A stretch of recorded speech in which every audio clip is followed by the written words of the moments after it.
నమస్తే. నేను మీ శ్రీనివాస్. అయితే జనవరి 26 తారీఖు 2025 తేదీన మరి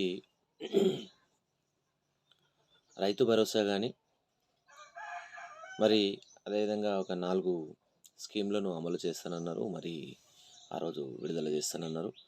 మరి ఆ తర్వాత శ్రీధర్ బాబు ఏమంటున్నారో వినండి. తప్పకుండా రాష్ట్ర ప్రజలందరికీ ఎప్పుడు ఎక్కడ ఎలా చేయబోతున్నామో అనౌన్స్ కూడా ఫిబ్రవరి మొదటి వారంలో తెలపడం జరుగుద్ది. అర్హులైన పేదవాళ్ళు ఎవరు కూడా అభద్రతకు లోనవ్వాల్సిన అవసరం లేదు. అర్హులైన వారికి అందరికీ ఇస్తాము.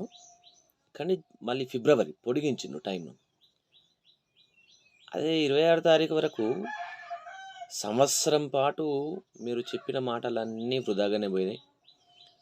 మరి ఇప్పుడు జనవరి 26వ తారీఖున చేస్తామన్నారు. ఆ జనవరి 26వ తారీఖున మరి ఆ రోజు ఏమైంది? అప్లికేషన్స్ రాలేదా?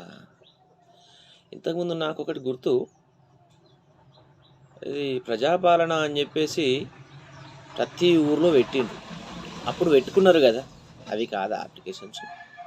అంటే రూపాయి రూపాయి రూపాయి రూపాయి వీళ్ళ దగ్గర నుంచి ప్రతి రూపాయి రూపాయే, మీరు రూపాయి రూపాయే అనుకుంటారు.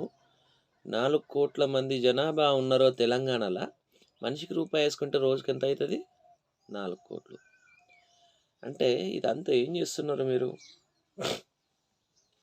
ఇదంతా ఏం చేస్తున్నారు మీరు? అంటే అప్లికేషన్ల పేరుతోని వస్తుంది, లాగుతూనే ఉండాలా. అప్లికేషన్ల పేరుతోని లాగుతూనే ఉండాలా. అదేవిధంగా పొడిగిస్తా పోవాలా. ఇది సమయాన్ని వృధా చేస్తా పోవాలా. మొత్తానికి పేద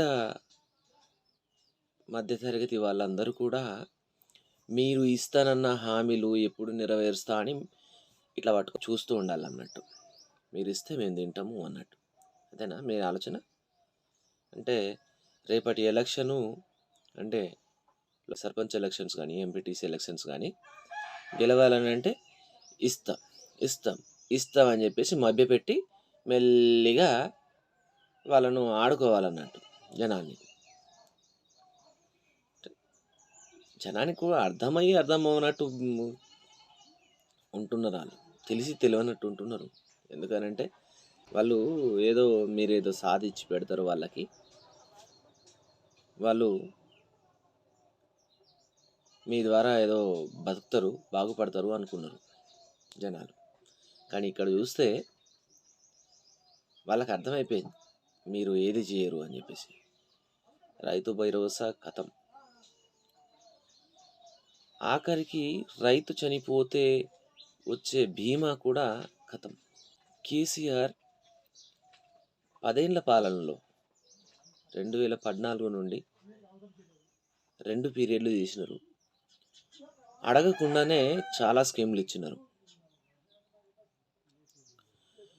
ఒక మనిషి పుట్టినప్పటి నుంచి చచ్చిపోయే వరకు ఏమేం కావాలో అన్నీ చేసినారు. కానీ మీరు అన్నింటిని తొలగించి మేము ఇంకేదో కొత్తగా ఇస్తామని చెప్పి భ్రమింపజేసి వాళ్ళని ఊహల లోకంలో తేలియాడించారు. ఇప్పుడు ఆ రైతు బంధు అనేది ఇస్తే ఎంతో కొంత ఊరట ఉండేది రైతుకి. రైతు లేకపోతే ఏ దేశము లేదు, ఏ ప్రపంచమే లేదు, మానవ ఉనికే లేదు. ఎందుకంటే ఎంత కష్టపడ్డా జర భోజనం బువ్వ కోసం. మరి అలాంటి రైతుని ఆదుకోవడానికి ఏం చేస్తున్నారు మీరు? అలాంటి రైతును ఆదుకోవడానికి మీరు ఏం చేస్తున్నారు?